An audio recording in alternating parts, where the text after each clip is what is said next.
bien sûr, comme je le disais, heureusement, spontanément, quand même, on transmute une partie de nos blessures. Ou pour œuvrer au non-abandon, par exemple, des gens qui bossent dans une SPA ou pour anticiper les animaux qu'on abandonne, etc. Parfois, c'est très tôt qu'il y a des vocations qui peuvent se créer. En fait,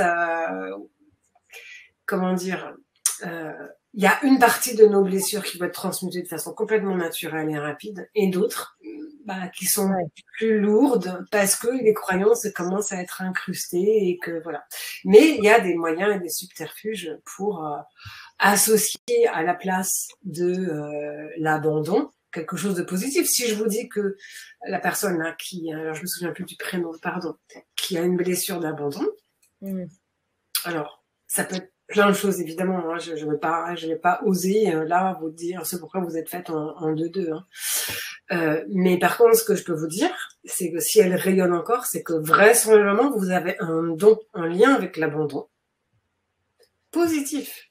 Donc, abandonner, on vous demande peut-être d'abandonner certaines choses. S'il y a l'abandon qui vibre, et puis qui vous importune, c'est tout simplement l'univers, il est simple, hein, il est mathématique. Donc, c'est que vous avez à abandonner possiblement quelque chose.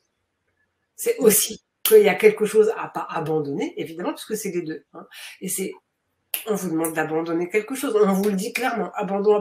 Donc, qu'est-ce que vous devez abandonner dans votre vie pour vous dépouiller de ce qui vous correspond pas, pour trouver ce qui vous correspond vraiment, puisque en fait, c'est vraiment cette phrase de Michel-Ange que j'aime beaucoup, qui dit avec beaucoup d'humilité, je n'ai pas sculpté un ange, j'ai simplement ciselé le marbre et ôté ce qui ne convenait pas pour retrouver l'ange. Et en fait, nous, on est tous des anges à l'intérieur, on est ces petites âmes pures.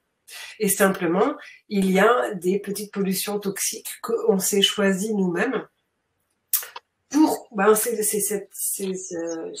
comment dire, qui est à l'inverse, c'est comme un moule. En fait, ce qu'enlève Michel-Ange, c'est le moule inverse de l'ange. Mais nous, c'est pareil. C'est-à-dire, si on s'abandonne, si on abandonne le petit ange qu'à l'intérieur de nous, eh bien, on aura des problèmes avec l'abandon, par exemple. Donc, abandonnez ce qui vous convient pas, identifiez ce qui vous convient pas.